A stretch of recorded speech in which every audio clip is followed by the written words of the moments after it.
যুক্তরাজ্যের ক্ষমতাসীন লেবার সরকারের সিটি মিনিস্টার টিউলিপ সিদ্দিক পদত্যাগ করেছেন। দুর্নীতি ও অনিয়মের অভিযোগে ক্রমবর্ধমান চাপের মুখে মঙ্গলবার 14 জানুয়ারি মন্ত্রিসভা থেকে পদত্যাগের ঘোষণা দেন তিনি। গত কয়েক সপ্তাহ ধরে টিউলিপ সিদ্দিকের দুর্নীতি ও অনিয়ম নিয়ে বাংলাদেশ ও যুক্তরাজ্যের গণমাধ্যমে ধারাবাহিক প্রতিবেদন প্রকাশিত হয়।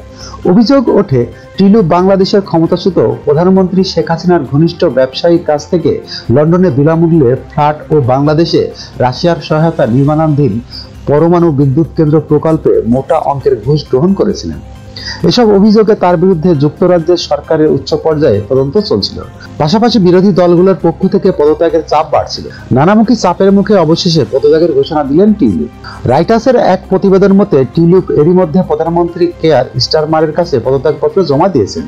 সেই চিঠিতে তিনি তার বিরুদ্ধে তদন্তকারী সংস্থা মিনিস্ট্রিয়াল স্ট্যান্ডার্ডের একটি তদন্তের কথা উল্লেখ করেছেন। সেখানে তিনি দাবি করেছেন, তদন্তকারী সংস্থা মিনিস্ট্রিয়াল স্ট্যান্ডার্ডের উপদেষ্টা লরি ম্যাগনাস তার বিষয়টি পর্যালোচনা করার পর নিশ্চিত করেছেন যে তিনি মন্ত্রিত্বের নিয়ম লঙ্ঘন করেননি। প্রতিবেদন অনুসারে প্রধানমন্ত্রী স্টারমার তার পদত্যাগপত্র গ্রহণ করেছেন।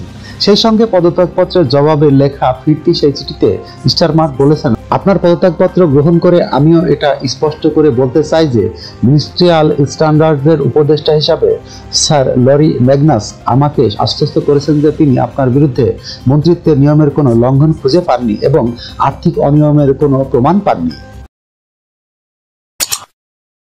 যখনকার খবর তখনই দেখতে চোখ রাখুন সুন 24 টিভিতে। চ্যানেলটি সাবস্ক্রাইব করুন।